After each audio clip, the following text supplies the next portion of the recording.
If I say the words American soldier, what comes to mind? Bravery, courage, Skin rashes? skin rashes, not so much. Hacking? Wheezing? You know, that didn't, but maybe I don't know enough about it. I may be missing something there. Well, okay. you might be. And our correspondent, Jay Martell, Yeah. he's going to explain it to you. Okay. Watch this. In 1990, the U.S. government came to the men and women of our armed forces with a great deal. Kick Saddam Hussein's ass, and we'll pay you money to do it. Sure, you may have to kill a few hundred Iraqi soldiers and civilians while you're at it, but when you get home, we'll give you a big parade. What a deal. But then, these men and women come back from the Gulf War, and according to the government, they do nothing but complain. I have memory loss. It's phenomenal. I can have you ask me a question right now and be in the middle of a conversation and forget what we're even talking about. Over 100,000 of them say they got a bunch of illnesses from being in the Gulf War, which they call Gulf War syndrome. My spinal fluid's all screwed up, my back's screwed up, my kidney's screwed up, my bladder's screwed up, I got a bleeding brain. But the U.S. government has refused to pay any of their medical bills, claiming that the Gulf War had nothing to do with their getting sick. And we all know that the U.S. government never lies, right?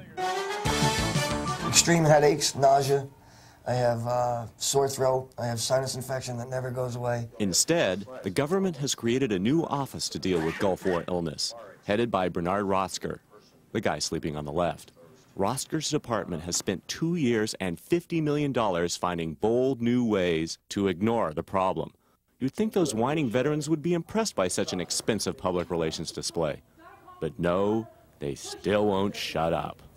Fabian Moody is one of those vets who has really gone all out to convince the government that he's sick. Not only has he lost huge amounts of weight and several jobs, he and his wife recently had to declare bankruptcy and sell their house. But the government still isn't impressed. I got poisoned somehow, and all I want them to do is help us and do what they can. I know they're probably not going to make us better, but give us some kind of quality of life back. I knew exactly what Fabian and his supposedly sick soldier friends needed. A little tough love. 52, 53. If these sick vets really wanted to make some money, they were going to have to earn it. How? That was easy. How do all victims of disease make bundles of cash? 2 words: charity race. Hello and welcome, veterans, to the first annual Gulf War Syndrome Fun Run. While our veterans took their places at the starting line, to make it interesting, we lined up another group of racers at a starting line in Baghdad. That's right, the enemy. These boys and girls were part of the menace that the U.S. government sent our soldiers to crush. And now, with food and medicine shortages and the continued bombing of their country, they needed some quick cash too. You're just going to jump out of that and start running. I don't think so.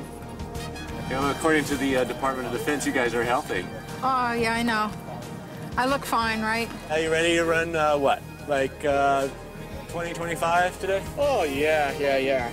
20, 25 feet? So I've got a severe headache right now. I'm gonna have a hard time with this run. Be running only in my mind.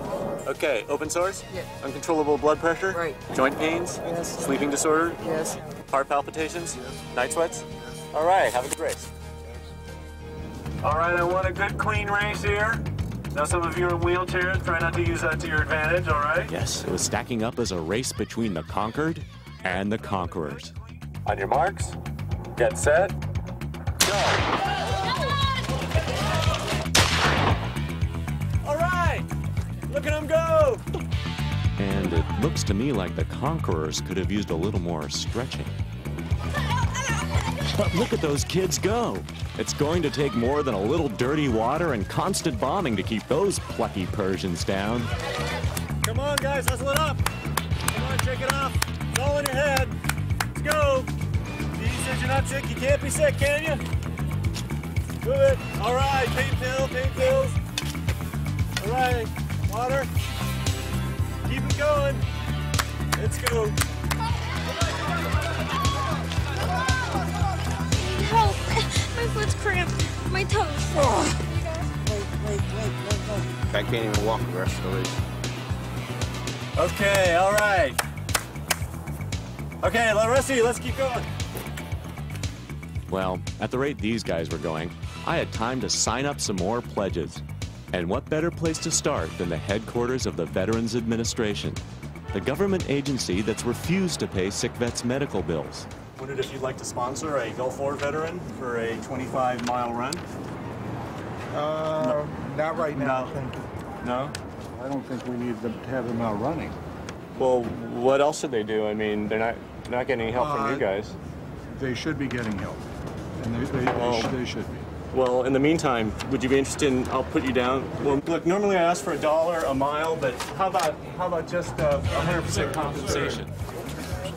Let's check back with the race. While the veterans were starting to hit the wall at checkpoint 2, those Iraqi boys and girls were still going strong. Man, if only our government had given some of those anthrax shots to the enemy. Hi, Mr. Rosker. I've got some vets running in a Gulf War fun run that I've put together. I was wondering if you'd be interested in sponsoring one of them. Why don't you let me take that, and I can get back to you on it. You get a phone number that's where good. I can reach Because, you. They went and fought for oil. We can at least get them a few bucks. I don't sign petitions on the street. It's not petition. It's a Gulf War fun run. Do you think we've done enough? I think we are trying to do all we can. We take the concerns of Gulf veterans very seriously. I see. I guess the short-term memory that most veterans have from the syndrome is really helping you guys out. If you just could sponsor, sir. If it's a matter of money, they're not going to run very far. Let's go. Come on. I want to see you back out there. All right, next group, come on in. Don't puke in the masks, all right? We don't have that many of them. Breathe heavily, breathe steadily, but not for longer than 30 seconds, okay? We got to keep this race rolling. The race was really heating up. The Iraqi children shrugged off international sanctions to sprint ahead, while the Gulf War veterans huffed tankfuls of oxygen and chipped away at their lead. Come on, how much oxygen do you need? Okay, guys, come on. No time to look at any of your friends' graves, all right? Live alive, let's go. Home stretch, guys, home stretch. Then, with a sudden burst of Yankee bravado, the Gulf War vets surged forward towards the finish line.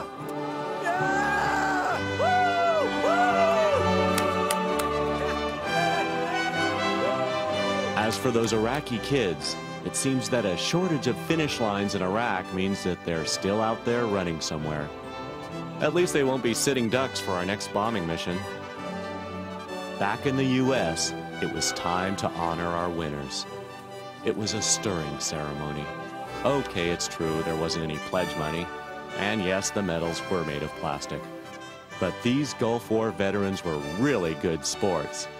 I guess they know better than anyone that sometimes the glory has to be enough.